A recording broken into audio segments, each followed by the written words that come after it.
গ্রামের বাড়িতে এলাম। আমি এখানে ছোট থেকে বড় হয়েছিলাম, আর এই পুকুরটায় আমার মানে অনেক স্মৃতি জড়িয়ে আছে।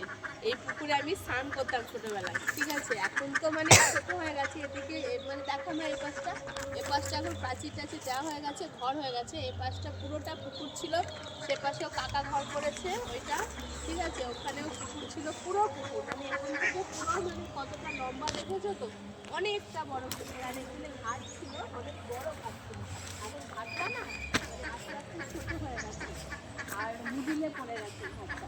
আর মানে এমন জায়গায় ঘাটটা ছিল, সেখান থেকে দেখো ভেঙে ভেঙে পুকুরটা মানে কতটা ভেঙে গেছে। আর এদিকে সব আমাদের আগে মানে এ পাশটায় সব আম বাগান ছিল, তখন আমরা এখানে আম বাগানে মানে আম পাড়তাম, কত মাছ ধরতাম এখান থেকে। আর এটা ঘাটটা মানে অনেকটা বড় ছিল, ভেঙে ভেঙে ভেঙে ভেঙে এখন ছোট হয়ে গেছে পাড়টা।